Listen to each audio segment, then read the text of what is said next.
what's up, headbangers? You are here in the goddamn spew space. We are here in Gilford, New Hampshire. No, not for the Chris Stapleton concert. That was 2 weeks ago. But for the annual Saxon concert. No, I'm just kidding. It's Pantera. Here we are. I don't need to tell you anything about the set list or what the stage looks like or anything like that, because you know that. But maybe what you don't know is what the parking lot looks like. This is Heavy Metal Parking Lot Pantera Edition 2022. We are gonna check it the fuck out. All right. Yeah, get them over there. Yeah! Woo! All right.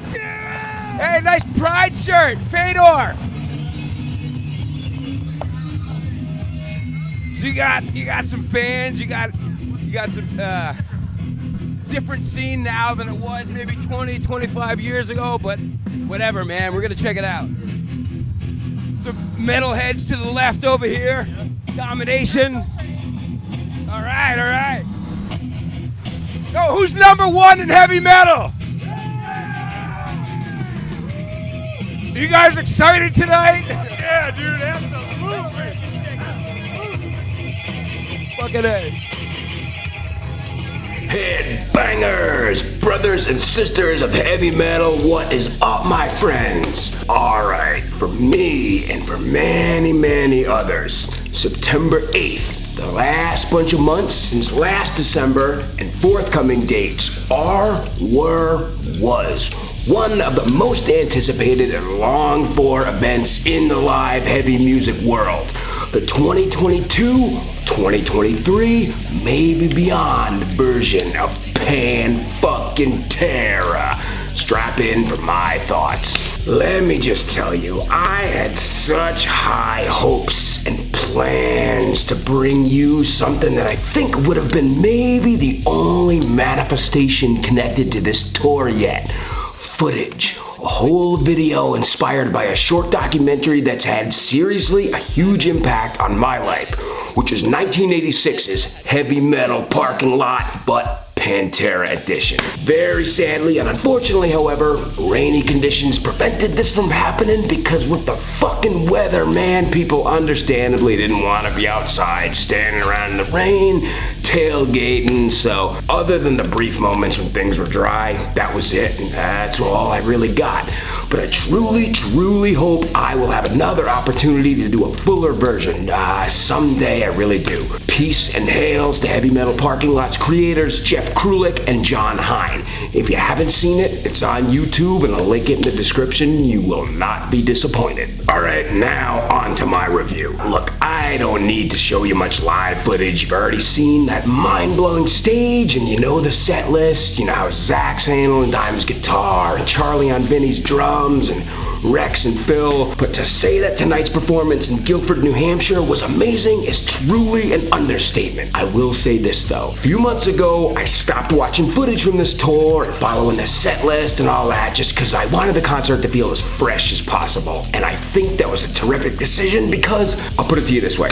Have you ever seen a band live that A, you love beyond words and they're a favorite, and B, the show itself, you were looking forward to it for months and months and who knows, maybe even years. Maybe it was a performance that you didn't think would ever take place, but it did, and you were there when those lights came down. And has it ever been that you were just so shocked and out of your mind and out of body that it actually took a few songs for you to realize, holy fucking shit, this is it, I'm here. Such was the case in Gilford, man. Not until song number 4, I'm broken.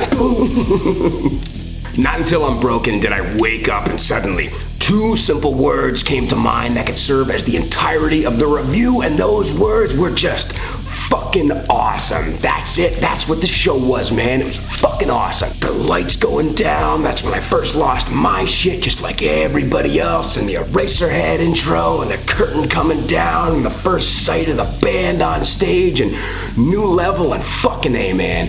I've said this before, but visually that stage was technologically beautiful, man. Absolutely beautiful. The combination of the colors used from the albums that the songs came out on, fucking, I don't know, accent colors, and smoke and flame, and you know what was really cool? Planet Caravan, man. Planet Caravan was like being inside an enormous, like a virtual Headlines. For anybody in the Northeast, Nashua, New Hampshire, and surrounding towns, Headlines was this badass, wicked cool head shop, okay? The head shops, man, they're all around the country. They're cool, and for anybody international that's watching that might not know what a head shop is in the States, it's just a name for a place that sells bongs and pipes and incense and all kinds of, cool, trippy sort of shit. And they usually got really cool lights and light up stuff inside, man. They're really cool. So anyway, there's that. But there's one other thing I feel obligated to touch on. And yeah, all the emotions attached to the performance and the fact that it was a thing at all. But it's this. Over the past maybe decade and a half, we've started to hear musicians from legacy bands talk about how they'll be up there looking out over the crowd and they'll see a multi-generational attendance. Grown adults that saw them in the 70s and the 80s, but now with their own children and sometimes even grandchildren. You've heard Kiss say it, Priest and Slayer and many others. Pantera, this was the very first time for me seeing a band that I'd seen 23 years prior, and now, people my age with their kids. So, fucking A, man. I'm not gonna sit here and riff on any sort of age thing, though, because I hate that kind of shit.